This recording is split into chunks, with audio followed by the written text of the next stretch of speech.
प्रभात विद्यार्थी मित्रों, स्टैंडर्ड 8 हमारी संस्कृत में काल, वर्तमान, भविष्य, अतीत और आदेश चारों काल हम हमारे ये अभ्यासक्रम में सीखेंगे। तो आप लोग सब जानते ही हैं कि आप 7th में वर्तमान, भविष्य और अतीत ये तीनों काल सीख कर आए हैं। ये तीनों काल जो वर्तमान, भविष्य और अतीत और आदेश, वर्तमान, भविष्य, अतीत और आदेश, ये जो चारों काल है, ये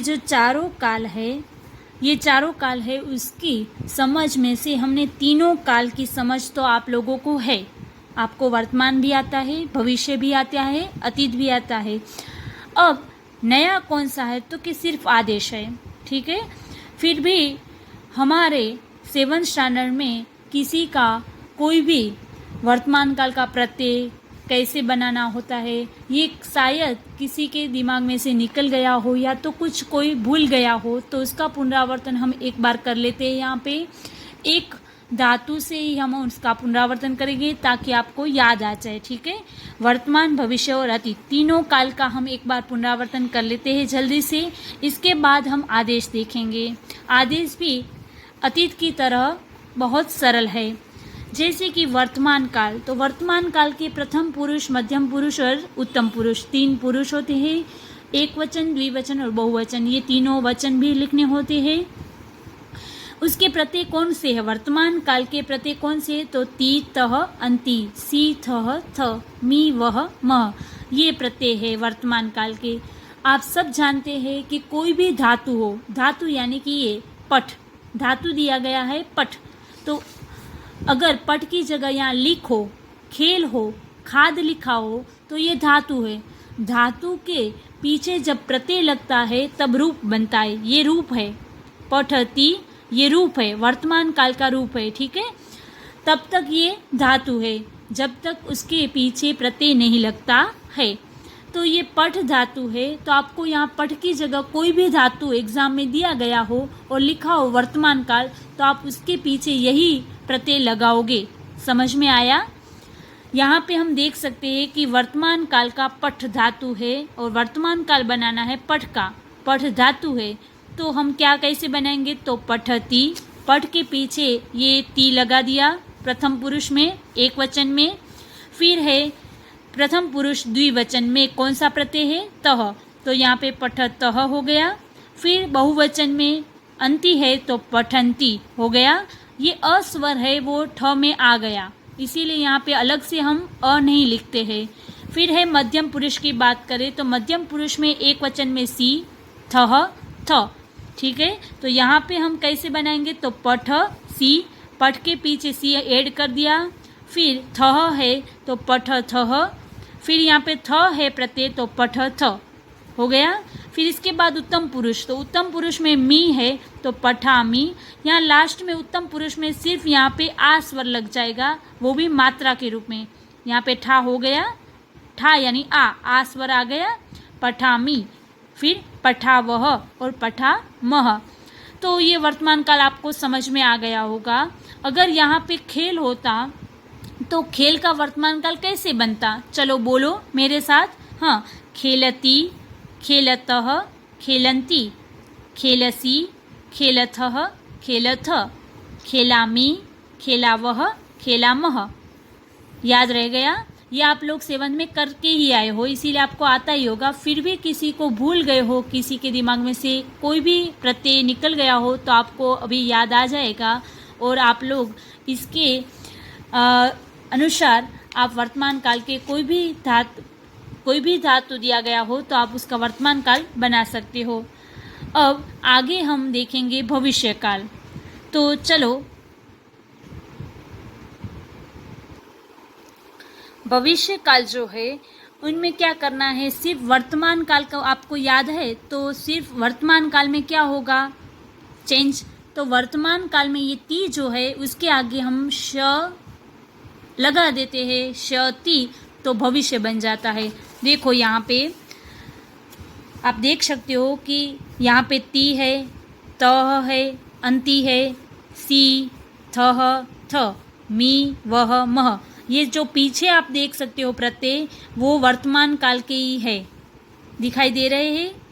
ठीक है, आगे सिर्फ क्या लगा, एड क्या हुआ भविष्य में, स्य, स आधा और य, स आधा और य, स आधा और य, स आधा और य, स आधा और य, स आधा और य, स्या, क्योंकि यहाँ पे उत्तम पुरुष में आ स्वर लगता है मात्रा के रूप में, इसीलिए श्या हो गया, श्यामी, श्यावह, श्यामः। तो अब भविष्य काल के प्रत्यय ये रहे। तो इसके ऊपर से हम कोई भी धातु दिया गया हो तो इसके ऊपर से हम बना सकते हैं। ठीक है, यहाँ पे मैं आप लोगों को दिखाती हूँ पठ। ये पठ धातु है और इसका हमें भविष्य बनाने के लिए बोला है, तो कैसे बनाएंगे, चलो बताओ। आपने 7th में भविष्य काल बनाया ही है, तो सबसे पहले यहाँ पे मैं लिखूंगी प्रथम पुरुष, मध्यम पुरुष और उत्तम पुरुष। मैं यहाँ पे शॉर्ट में लिख रही हूँ प पू, म पू और उ पू, यानी कि प्रथम पुरुष, मध्यम पुरुष और उत्तम पुरुष। यहाँ ऊपर मैं लिखूंगी एक वचन, द्विवचन और बहुवचन। ठीक है, तो ये 3 वचन भी हो गए। तो अब कैसे बनाऊँ मैं, तो भविष्य काल में सिर्फ 2 चीज़ें याद रखनी है कि एक तो ये कोई भी धातु हो उसके पीछे ये प्रत्यय आएगा, और दूसरी बात ये कि यहाँ पे कोई भी धातु हो तो उसमें ई स्वर लगेगा मात्रा के रूप में। ठीक है, देखो यहाँ पे पठ है तो पठ यहाँ पे लिख दूंगी, फिर ई है वो मात्रा के रूप में लगा दूंगी, यानी पठी हो गया, पठी, और पीछे यहाँ पे ये प्रत्यय हो जाएगा एड, पठिष्यति। ये बन गया भविष्य का रूप, पठिष्यति। फिर द्विवचन में फिर से मैं पठ लिखूं, फिर पठी कर दूं, कर दिया, फिर शतः होगा ना, क्योंकि द्विवचन है, तो पठिष्यतः हो गया। फिर बहुवचन तो पठिष्यन्ति, मैं लिख दूं यहाँ पे पठी और स्यति, पठिष्यन्ति। फिर मध्यम पुरुष है तो मध्यम पुरुष में क्या होगा, बोलो चलो आप, अब आपको भी पता चल गया होगा। हाँ, तो पठ का पठी कर दिया, फिर शसी, स्यसी, पठिष्यसि हो गया मध्यम पुरुष। फिर द्विवचन मध्यम पुरुष, पठिष्यथः, शथः। फिर बहुवचन मध्यम पुरुष का शथ, तो पठिष्यथ हो गया ये मध्यम पुरुष का। ठीक है, फिर उत्तम पुरुष का बनाएंगे, तो पठ का पठी कर दिया सबसे पहले मैंने, फिर श्यामी, पठिष्यामि बन गया ये पठिष्यामि। ठीक है, फिर पठी फिर से लिख दिया, फिर श्यावह, पठिष्यावह। फिर श्यामः, तो मैं क्या करूँगी, सबसे पहले पठी कर दिया, फिर श्यामः ऐड कर दूँगी। यहाँ पे भी आपको अब भविष्य काल बनाना आ गया होगा। ठीक है, ऐसे ही करना है। कोई भी धातु हो, यहाँ पे पठ की जगह यहाँ पे खेल दिया गया हो तो क्या करोगे, खेलिष्यति, खेलिष्यतः, खेलिष्यन्ति, खेलिष्यसि, खेलिष्यथः, खेलिष्यथ, खेलिष्यामि, खेलिष्यावः, खेलिष्यामः। ठीक है, यहाँ पे पठ की जगह अगर वद दिया गया हो तो क्या करोगे, वदिष्यति, वदिष्यतः, वदिष्यन्ति, वदिष्यसि, वदिष्यथः, वदिष्यथ, वदिष्यामि, वदिष्यावः, वदिष्यामः। तो ये भविष्य काल है, उसके प्रत्यय सिर्फ याद रखने हैं, और प्रत्यय भी भविष्य में याद रखने की ज़रूरत नहीं है। वर्तमान काल के आपके अगर आपको प्रत्यय याद है तो आप भविष्य के भी प्रत्यय आपको याद रह जाएंगे। क्यों, क्योंकि वर्तमान काल के प्रत्यय में सिर्फ आगे क्या लगाया मैंने, श। ठीक है, यहाँ आप देख सकते हो यहाँ पे। तो अगर वर्तमान काल आता है तो आपको भविष्य काल भी आपको याद रह जाएगा जल्दी से। वर्तमान काल के प्रत्यय के ऊपर से ही भविष्य काल हम याद रख सकते हैं। ऐसे कोई भी धातु हो पर प्रत्यय यही लगेंगे और इसी तरह बनेगा। जैसे पढ़ का मैंने बनाया उसी तरह कोई भी धातु हो उसका ऐसे ही बनेगा, एक दो धातु को छोड़कर। जैसे कि नी है तो नी का भविष्य काल निश्यति होगा। तो इस तरह बाकी सब प्रत्यय का, बाकी सब धातु का इसी तरह भविष्य काल के रूप बनेंगे। अब आगे देखेंगे अतीत काल। चलो ऐसे ही अतीत काल देखो। अतीत काल में प्रथम पुरुष, मध्यम पुरुष और उत्तम पुरुष, तीन पुरुष, एक वचन, द्विवचन और बहुवचन। उनमें प्रत्यय कौन से है तो त, ताम, न, ह, तम, त, म, व, म। ये अतीत काल के प्रत्यय है। सिर्फ यहाँ पे आपको याद ये रखना है दो चीज़ें। एक कौन सी चीज़ कि कोई भी धातु हो उसके पीछे ये प्रत्यय लगेंगे, यही हो लगेंगे। अगर अतीत काल बनाना है तो यही प्रत्यय लगेंगे, कोई भी धातु हो। और दूसरी बात आप लोग क्या याद रखोगे कि ये अतीत काल जो होता है उनमें कोई भी धातु दिया गया हो, उनमें अतीत काल में वो धातु के आगे अ लग जाएगा। देखो मैं यहाँ पे आपको लिख कर दिखाती हूँ। जैसे कि यहाँ पे पठ लिखा है मैंने, तो ये पठ धातु है। ये पठ क्या है? धातु है। और पठ धातु का अतीत काल मुझे बनाना है।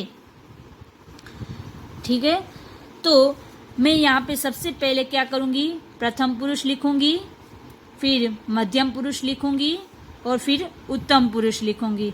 ये तीनों पुरुष मैंने लिख दिए। फिर ऊपर मैं क्या लिखूँ, एक वचन, द्विवचन और बहुवचन लिख दिया। ठीक है, ये तीनों वचन भी मैंने लिख दिए। अब मैं क्या करूं, ये पठ जो है धातु उसका मुझे अतीत काल बनाना है। तो मुझे पहली बात याद रखनी है कि यहाँ पे ये पठ है उसके पीछे ये प्रत्यय लगेंगे और आगे है वो मुझे अ लगाना है। किसके आगे? धातु के आगे। तो सबसे पहले मैं लिखूँगी अ, फिर पठ लिखूँगी। अ के आगे मैंने, पठ के आगे मैंने अ लगा दिया और पीछे क्या लगाऊंगी, प्रत्यय त, अपठ त हो गया। यहाँ पे ये हलंत की निशानी करनी है। फिर द्विवचन, तो सबसे पहले मैं अ लिख दूंगी, फिर पठ लिखूंगी, क्योंकि अतीत काल है इसीलिए आगे अ लगेगा सब में, तीनों पुरुष में। अपठ लिख दिया। फिर द्विवचन में कौन सा प्रत्यय है? ताम, तो मैं यहाँ पे लिख दूंगी ताम, अपठ ताम। ठीक है, फिर बहुवचन में बनाऊंगी तो अ लगाया, सबसे पहले अ लिख दिया, फिर पठ। कोई भी धातु हो यहाँ पे, अगर खेल हो तो यहाँ पे खेल आता है, अखेल। ठीक है, अखेलताम, अखेलत ऐसे आता है। अगर यहाँ पे चल हो तो अचलत, अचलताम, अचल न। कोई भी धातु हो प्रत्यय यही रहेंगे और इसी तरह बनेंगे। आगे अ तो लगेगा ही अतीत काल में। ठीक है, तो अपठन। फिर मध्यम पुरुष, तो सबसे पहले मुझे अ लगाना है, फिर पठ लगाना है क्योंकि धातु है।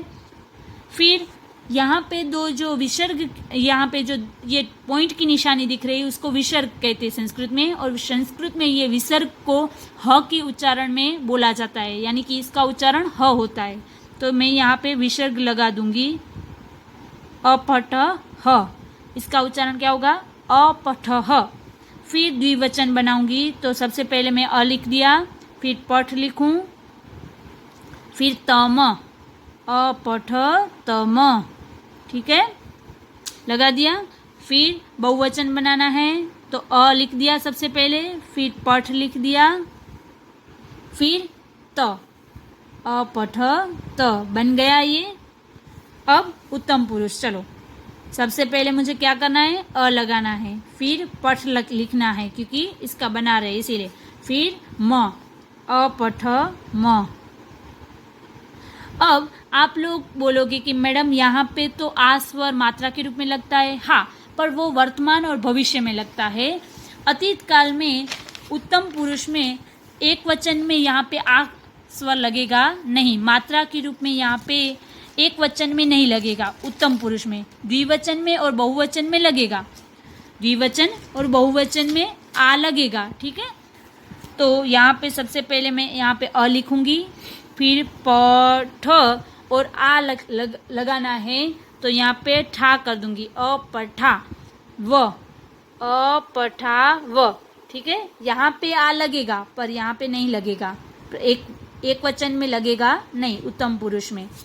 फिर बहुवचन में भी लगेगा तो अ प ठ, फिर ठा कर दिया और फिर म, अपठा म हो गया। अब याद रह गया। अब इस तरह अतीत काल में आप लोगों को दो बात और तीसरी बात ये याद रखनी है, तीन बात याद रखनी है अतीत काल में। कौन कौन सी? आगे अ लगाना है, पीछे प्रत्यय लगाने, ये अतीत काल में कोई भी धातु हो ये प्रत्यय आएंगे। और तीसरी बात कि यहाँ पे द्विवचन और बहुवचन में आ स्वर लगेगा, यहाँ पे उत्तम पुरुष में एक वचन में यहाँ पे आ स्वर लगेगा नहीं। समझ गए? तो अतीत काल में अगर यहाँ पे आप लोगों को पठ दिया गया है, उसकी जगह आप लोगों को अगर इसकी अगर नी दिया गया हो, नी, ये जो नी है वो धातु है, पर इसका जब हम अतीत काल बनाते हैं तब नय हो जाता है। क्या बन जाता है? नय। तो ये नय का बनाना होता है आपको। तो यहाँ पे अगर अतीत काल में नय दिया गया हो एग्जाम में तो आप क्या करोगे? अनयत, अनयताम, अनयन, अनय ह, अनयतम, अनयत, अनयम, अनयाव, अनयाम, ऐसे बनेगा, ठीक है। इसी तरह अगर पीब का बनाना हो, अगर पीब यानी पीना, पानी पीते हैं, दूध पीते हैं ना, तो पीब, तो ये पीब है वो धातु है। तो ये पीब का अगर आपको बनाना है तो आप क्या कैसे बनाओगे? अपीबत, अपीबताम, अपीबन, अपीबह, अपीबतम, अपीबत, अपीबम, अपीबाव, अपीबाम, ठीक है। इसी तरह अगर आप लोगों को यहाँ पे गच का बनाना हो, अगर यहाँ पे आपको गच दिया गया हो धातु और अतीत काल बनाना है गच का, तो ये गच का कैसे बनाओगे? वैसे तो गच का गम धातु है, ये गम धातु है, पर गच का बनता है अतीत काल। तो क्या बनेगा? अगच्छत, अगच्छताम, अगच्छन, अगच्छह, अगच्छतम, अगच्छत, अगच्छम, अगच्छाव, अगच्छाम, ठीक है। अब आपको अतीत काल में ये पता चल गया होगा कि कोई भी धातु हो आप लोगों को पीछे यही प्रत्यय लगाएंगे जब अतीत काल बनाना हो तब, और आगे सबके पीछे अ लगा देंगे, और पीछे यहाँ पे द्विवचन और बहुवचन में आ स्वर लगाएंगे, यहाँ पे नहीं लगाएंगे, ठीक है। तो ये अतीत काल आपको सबको पता चल गया, याद रह गया। अब आगे आदेश काल। तो ये अतीत काल के अगर प्रत्यय आपको याद है तो आदेश भी आपको आ गया है, यही समझना है। क्योंकि देखो यहाँ पे क्या होता है आदेश में, देखो यहाँ पे आदेश के मैं प्रत्यय लिख रही हूँ त, ताम, न, तम, त। अब ये देखकर आप लोगों को ये लगेगा कि मैडम ये तो आपने अतीत काल के प्रत्यय लिखे। हाँ सही है, ये अतीत काल में जो हम प्रत्यय लिख रहे थे वही आदेश के भी यही है, पर सिर्फ चेंज क्या होगा? थोड़ा ही चेंज होगा। यहाँ पे आप देख सकते हो कि यहाँ पे हम अतीत काल में त लिखते थे, तो यहाँ पे त की जगह तू हो जाएगा, तू, ताम का ताम ही रहेगा, और न की जगह अंतु बन जाएगा, अंतु, ठीक है। यहाँ पे जो हम न लिखते थे उसकी जगह हम क्या लिखेंगे? अंतु, तू, ताम, अंतु। फिर यहाँ पे जो हम विसर्ग की निशानी करते थे अतीत काल में, यहाँ पे हम विसर्ग की निशानी करते थे ना अतीत काल में, देखो है ना। तो यहाँ पे हम क्या करेंगे? आदेश में कुछ नहीं करेंगे, यानी कि यहाँ पे जो धातु है वही रख देंगे, और तम का तम ही रहेंगे, त का त ही रहेगा। फिर हम अतीत काल में यहाँ पे उत्तम पुरुष में क्या करते थे? म व म करते थे, ठीक है। तो हम आदेश में क्या करेंगे यहाँ पे? तो यहाँ पे नी व म, सिर्फ यही होगा और कुछ चेंज होगा नहीं। तो यहाँ पे आप देख सकते हो कि कितने जगह पर चेंज हुआ। तो 1, 2, 3 और 4, ये 4 जगह ही चेंज हुआ, बाकी सब वही के वही प्रत्यय है जो अतीत काल में थे। त ताम न, ह तम त, म व म, ये अतीत काल के थे। और मैंने यहाँ पे आदेश में क्या किया, त की जगह तू, ताम की जगह ताम ही रहा, न की जगह अंतु। यहाँ पे विसर्ग जो था उसकी जगह कुछ नहीं, यानी विसर्ग निकल गया आदेश में। फिर तम का तम, त का त, उत्तम पुरुष में हम वह म लिखते थे, उसकी जगह नी, व का व, म का म। ठीक है, तो अब आदेश में आप लोगों को ये प्रत्यय याद रखने हैं। आपको याद तो रह जाएंगे क्योंकि 4 जगह ही चेंज करना है, बाकी तो अतीत काल के जो प्रत्यय थे वही रहे। तो इस तरह आदेश में आप लोगों को 2 चीज़ें याद रखनी हैं। एक तो कोई भी धातु हो उसके पीछे आप लोगों को यही प्रत्यय लगाने हैं। दूसरी बात कि अतीत काल में हम आगे अ लगाते थे तो आदेश में आगे अ निकल जाएगा। और तीसरी बात ये कि हम पीछे उत्तम पुरुष में यहाँ पे जो आ स्वर लगाते थे वो तीनों में आ स्वर आ जाएगा फिर से। वर्तमान भविष्य में तो हम तीनों में करते थे, पर अतीत काल में हम क्या करते थे, उत्तम पुरुष में यहाँ पे एक वचन में से आ निकाल देते थे, सिर्फ यहाँ पे द्विवचन और बहुवचन में ही करते थे। ठीक है, इस तरह देखो अभी हमने समझा ना, यहाँ पे अपठ म, अपठा व, अपठा म, तो यहाँ पे हमने आ स्वर निकाल दिए थे। पर आदेश में ऐसा नहीं होगा, आदेश में तीनों में आ स्वर लगेगा मात्रा के रूप में। चलो यहाँ पे मैं एक धातु देती हूँ पठ, तो ये पठ धातु है, उसका मुझे आदेश बनाना है। ठीक है, ये पठ की जगह कोई भी धातु आप यहाँ पे एग्जाम में हो सकता है, पर आपको पीछे क्या करना है, यही प्रत्यय लगाने हैं अगर आदेश पूछा जाए तो। सबसे पहले मैं यहाँ पे प्रथम पुरुष लिख दूं, मध्यम पुरुष लिख दूं और उत्तम पुरुष भी लिख देती हूँ। 3 पुरुष मैंने लिख दिया, फिर ऊपर एक वचन, फिर द्विवचन और बहुवचन, ये 3 वचन भी मैंने लिख दिए। चलो अब हम रूप बनाएंगे आदेश के। तो मैं क्या करूँ, सबसे पहले अब आपको पता चल गया होगा, सबसे पहले मुझे पठ लिखना होगा। ठीक है, ये जो हलंत की निशानी आपको दिख रही है, जो भी धातु मैं लिख रही हूँ उसके नीचे आप देख सकते हो कि मैं हलंत की निशानी करती ही हूँ, है ना, आपको दिखाई दे रही है।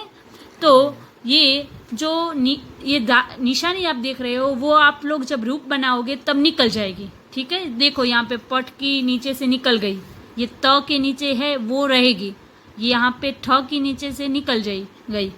ऐसे ही यहाँ पे ठ है उसके नीचे है, पर यहाँ पे जब हमने बनाया उसका रूप तब निकल जाती है इसकी निशानी, तब वो पूरा हो जाता है, पूर्ण हो जाता है उसका रूप।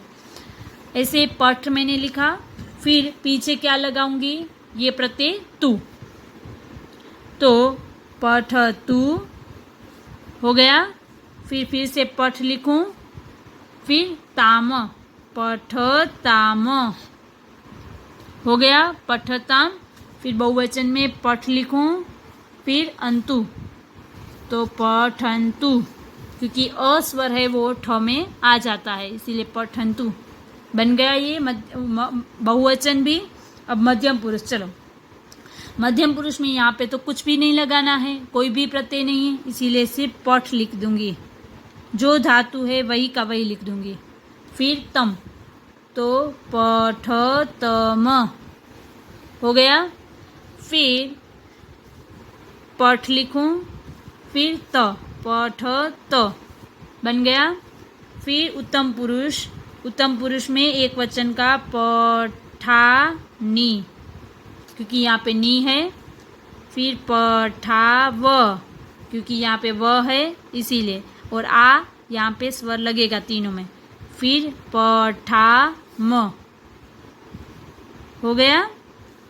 अब आदेश भी आपको आ गया होगा।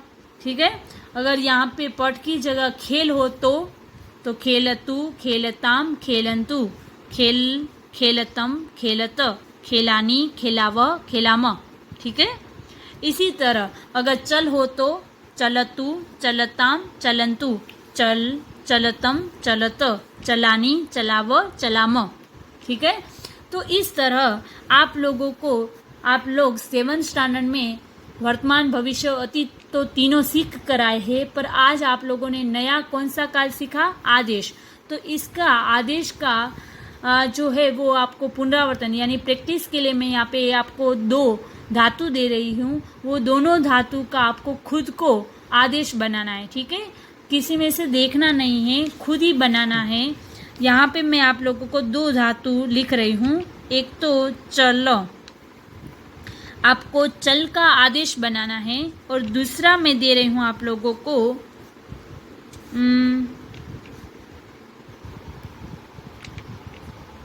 मील, ठीक है।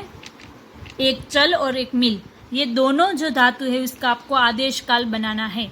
इसीलिए आपकी प्रैक्टिस भी हो जाएगी और आपको आदेश काल कैसे बनता है वो भी पता चल जाएगा।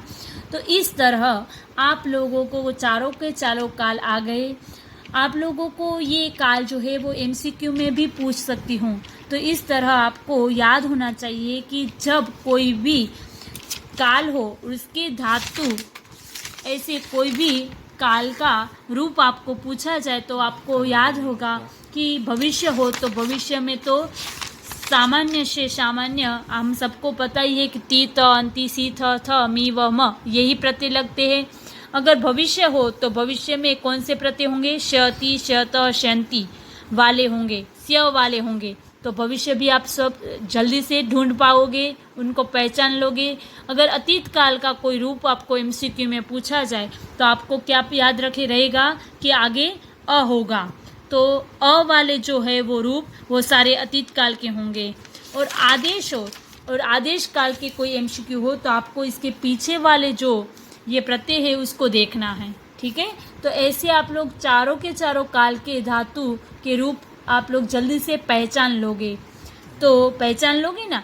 तो इस तरह MCQ में आप लोगों को संख्या है, संधि है, ये काल है, ये सब कुछ आपको एक बार देख लेना है। आप लोगों ने एक बार सब कुछ आपको आता ही है, फिर भी आप लोगों को इसका पुनरावर्तन कर लेना है, ठीक है। संख्या भी आप लोगों को पाठ्य पुस्तक में दी गई है। आपकी पाठ्य पुस्तक में पेज नंबर 131 पेज नंबर पर आपकी संख्या भी है, तो आप लोग उसका भी एक बार पुनरावर्तन कर लोगे। आपको संख्या भी आती है, आप लोगों ने 7th में भी संख्या सीखी थी, फिर भी एक बार आपको देख लेनी है। इस तरह आप लोगों का यहाँ पे काल का जो ये टॉपिक है वो पूर्ण होता है। तो अब आप लोग ये हाफ ईयरली एग्ज़ाम जो स्टार्ट हो रही है 26 से, तो उसके लिए आप तैयारियाँ शुरू कर दीजिए। सब कुछ आपको एक बार रीड कर लेना है, जितना भी हमारा हो गया है वो सब कुछ। और पेपर पैटर्न जो मैंने आपको समझाई थी वीडियो में वो आप लोगों ने समझ ली होगी। उनमें मैंने आप लोगों को एक एक टॉपिक अच्छे से एग्जाम्पल देकर समझाया था। विलोम पदम जो मैंने आपको पेपर पैटर्न में भी बोला था कि जो पहले ही मैंने लिखवाए थे विलोम पदम पेरियोडिक टेस्ट 1 में, वही आप लोगों को रीड करने हैं। इसके अलावा संधि भी देख लेनी है। संधि में भी MCQ होंगे, तो आप लोगों को संधि की भी प्रैक्टिस कर लेनी है। आप लोगों को इसके अलावा कोई भी कन्फ्यूजन हो, कोई भी प्रश्न हो तो आप मुझे पूछ सकते हो। Thank you.